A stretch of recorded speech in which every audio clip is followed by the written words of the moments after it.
Hello, welcome to I Love Gay today. And we are in New York with Scott Clover. We're going to have some fun in this conversation today. It's a little out of the ordinary. How are you, Scott? I'm well, thanks.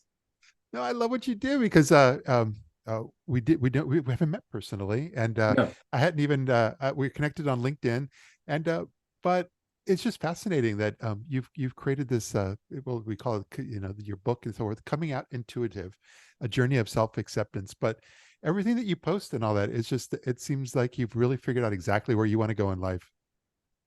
Well, I've been through a lot of different incantations of what life is supposed to be. I've had different professions over the years that rolled one into another that had nothing to do with each other.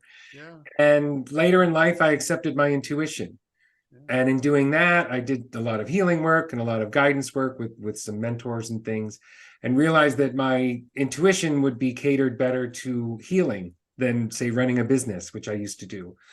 Running a business is great, except sometimes you meet disingenuous people and disingenuous things happen. And it just started to not suit me any longer. And I needed to find another outlet. yeah. And that's when my intuition sort of came back to me, meaning I was very intuitive as a kid. And I shut it down in my earlier life, knowing I was starting to be regarded as odd. And, when you're 11 years old and probably gay, you Yeah. don't want to be odd as on top of that. So I remember the hallway in my middle school and saying, shutting my intuition down because I started knowing everything about everyone.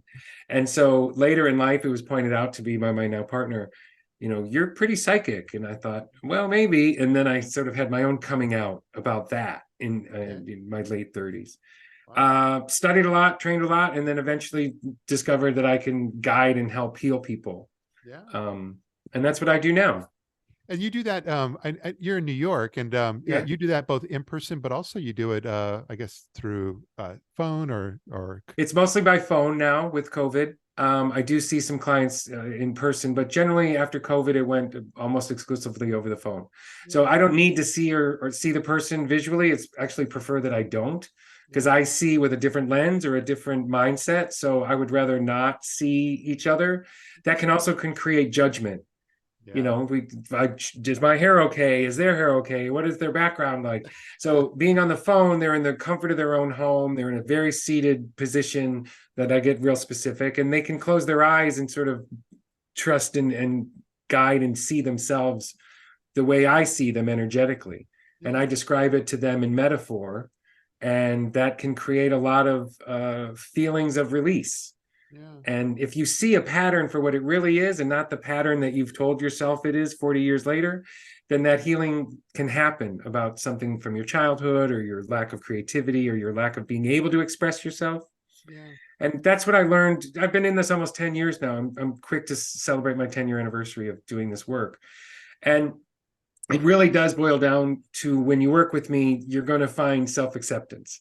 yeah, yeah, If you call me back and we work continually, this work leads to not just authenticity, but authenticity in action. yeah, So it's not just you think authentically, but you actually act and are perceived that way. And that can be challenging for the people that you've known your whole life. And if you decide to change, some of those fall to the wayside. yeah, But then your intuition kicks in and you just become more self-esteemed. And that's where I want to talk about, hopefully, a little bit today. yeah. Is, I've been a professional gay my whole life. I used to own a gay oriented business. I was on the board of directors of the Detroit Gay and Lesbian Community Center called Affirmations when I was a business owner there. Then I moved to New York and I ended up doing a whole bunch of different things. Yeah, Uh, but what I like now is talking about self acceptance, yeah, not just in the gay community, but particularly in my mindset, the intuitive community. So I do have a brand that I market called Coming Out Intuitive. That's a group of classes that I teach, which you mentioned it will eventually become a book okay, um, when I get enough down. But for right now, it's a series of classes, and it is about coming out intuitive. It's about accepting that you are intuitive. Once you do that, the intuition becomes a lot cleaner and more succinct. I speak with people all the time. I spoke with a woman earlier today. She's like, "Wait, if I believe it is, then it is." And yeah, with intuition, that's, faith has a lot to do with it. And society has deemed that intuitive is funny or some Hollywood trope or some evil boogeyman is coming to get you. And no, it's just pretty much people that have passed on, if you're a medium, that are trying to talk to you. Yeah. So if you take some of the spookiness and the woo-woo out of it, I call myself an energy guide or an Yeah. intuitive energy person Yeah. because it's just energy. That's that's fascinating. And in fact, because that's when I, especially when I see coming out intuitive, my first thought is because you're a gay man that you kind of tie in and you're helping a lot of LGBT people along their journey. But no, this is different. This is very much that same analogy, but towards the It's a closeted it's a intuitive. universal acceptance because we're all intuitive. Yeah. So I would say the lion's share of my clients are not queer. And a lot of them we talk almost exclusively about their intuition, whether they want to become professionals or they just want to understand what's happening to them, or they just want to sleep better because Yeah. things are interrupting their sleep patterns. It can run the gambit of what I can help people with. It's really their situation, and it's about accepting themselves. It has, yes, it is mimicked or piggybacked off what we have done in the gay community. I mean, I remember the March on Washington in '91 that I went to, with my skirt on or something. So we've done this as queer people, and now if you apply it to other things, it can use that as a template. And Yeah. so, no, coming out intuitive is for everybody that thinks they might be something other than what society deemed they should be. I think it's fascinating. Do Thank you. when people come to you, because your website I think is very comprehensive, and especially Mhm. you have the testimonials and so forth. But do they, when they come to you, do they kind of already understand and know what you do and what intuitive energy healing is, or do you have to do a lot of kind of explaining and help them along that path as well? When I was in New York exclusively, it was a lot of conversion. It was a lot of telling people this isn't talk therapy. Yeah. This is Yeah. different. You don't talk to me. I kind of talk with you and your subconscious. And we see what your intuition can pick up or mine can pick up about you. And that can be a family pattern, a generational line, a past life. It can be, run the gamut. But no, now I get a lot of people from the coasts, from LA also. They're a lot more in tune.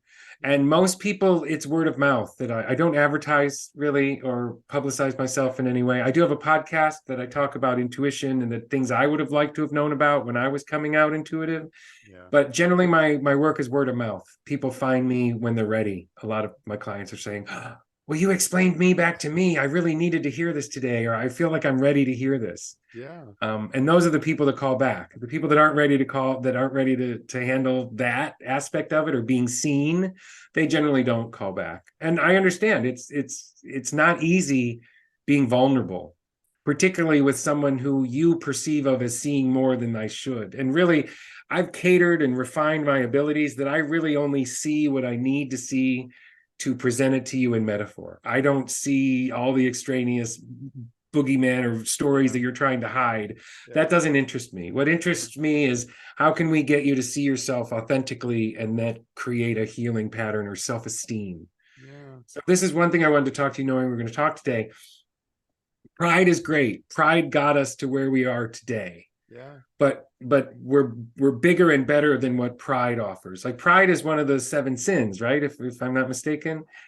Pride, they say, you see these things online, these emotional code things, and they say pride is right under the horizon line of sort of an enlightened thought or a shadow thought.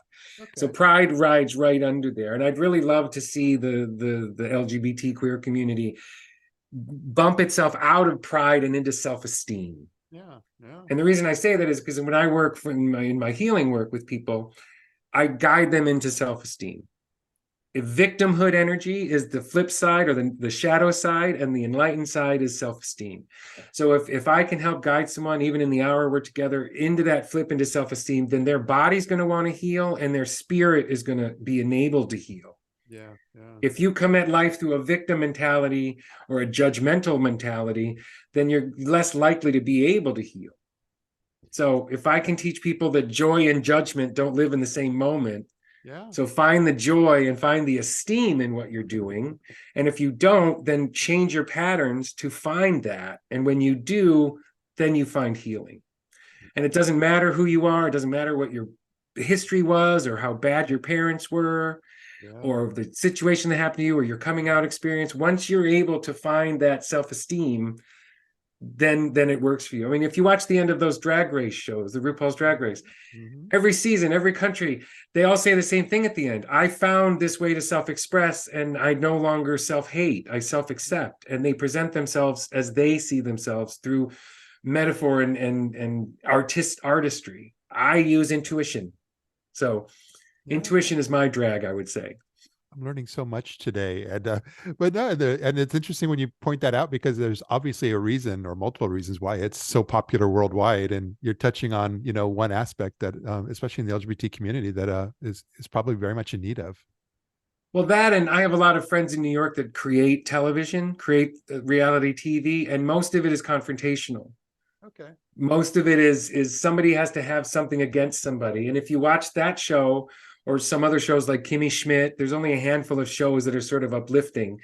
When you watch those shows, there's less about the competition and more about the camaraderie and what it's teaching the viewer. And that's why I think they hook people's zeitgeist, and it hooks everybody. It's not just a queer show anymore. Yeah. And I think that's part of the reason why it is that way.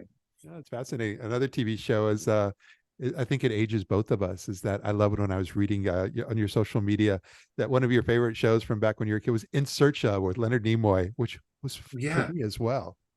If you're an empathic, imaginative kid that is picking up intuition, and in the 70s when I grew up, there were no words for intuition. It was either weird or spooky, or kept aside, or it was some trope in Hollywood that it was dangerous. So I had to really convert myself into understanding who and what I was. And that show, I think, planted some seeds. We talked earlier before the interview started that there was a show about past life regression that I still remember, that I saw when I was like 5 or 6, 7 years old. And now I help clients with that kind of stuff. And I remember thinking, this resonates with me, but I was too young to understand why. Yeah. And here, all these years later, it's now my profession. I'm fascinated. Now I can't wait to one of my next trips to New York, that I'm gonna have to look you up. Okay, please do. I love that. But no, mostly I'm really glad that you were able to take a few moments of your time and just kind of share a bit of your story with our audience here. Well, thank you. And we appreciate what you do as well. It's important. Community is important. And if you want to talk about healing, one thing the gay community did get right is through the AIDS epidemic and now through the legal battles and stuff, is we have a sense of community. And that sense of community is what gets us through. And I look now on LinkedIn, and I'm involved with some investment opportunities and some new tech things. And there's a community of gay business owners out there, which when I was a gay business owner in the 90s, we were a bunch of lone wolves. There were like 7 of us in Detroit that I can remember, right? And now on LinkedIn, there's so many people creating communities. And when you have community, you're being seen more authentically, and that can create healing. So it's called healing in community. Just seeing each other authentically allows us to raise our vibrations up. As I said, if we can bump out of pride and bump it up to self-esteem, we're going to get even farther as people and as a community. Well said. I agree with you completely. So this is great. And I look forward to keeping these conversations going. Sure. I'm happy anytime. Do you have any questions? No, but I just want to say thanks so much for being here, and look forward to being able to connect soon. Yeah, likewise. See y'all soon. Thank you. Bye.